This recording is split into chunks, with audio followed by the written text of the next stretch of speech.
But in the Old Testament, God actually calls religious people whores.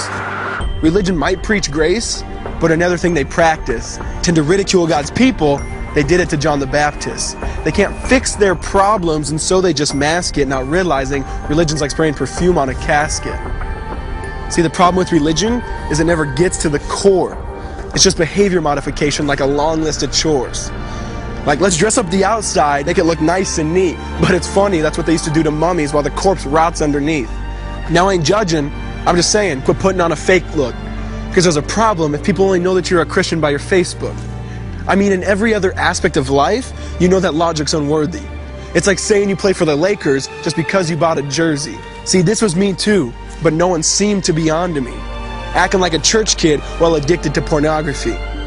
See, on Sunday I'd go to church, but Saturday getting faded, acting if I was simply created to just have sex and get wasted.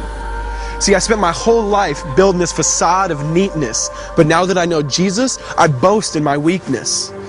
Because if grace is water, then the church should be an ocean. It's not a museum for good people, it's a hospital for the broken. Which means I don't have to hide my failure, I don't have to hide my sin. Because it doesn't depend on me, it depends on Him. See, because when I was God's enemy, and certainly not a fan, He looked down and said, I want that man.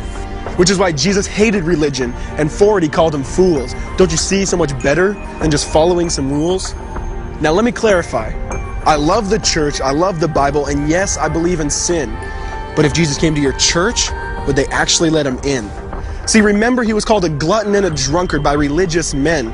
But the Son of God never supports self-righteousness, not now, not then. Now back to the point, one thing is vital to mention. How Jesus and religion are on opposite spectrums. See, one's the work of God, but one's a man-made invention. See, one is the cure, but the other's the infection. See, because religion says do, Jesus says done. Religion says slave, Jesus says son. Religion puts you in bondage, while Jesus sets you free. Religion makes you blind, but Jesus makes you see. And that's why religion and Jesus are two different clans. Religion is man searching for God. Christianity is God searching for man. Which is why salvation is freely mine, and forgiveness is my own. Not based on my merits, but Jesus' obedience alone.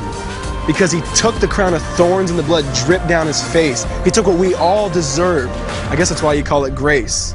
And while being murdered, He yelled, Father, forgive them. They know not what they do. Because when He was dangling on that cross, He was thinking of you.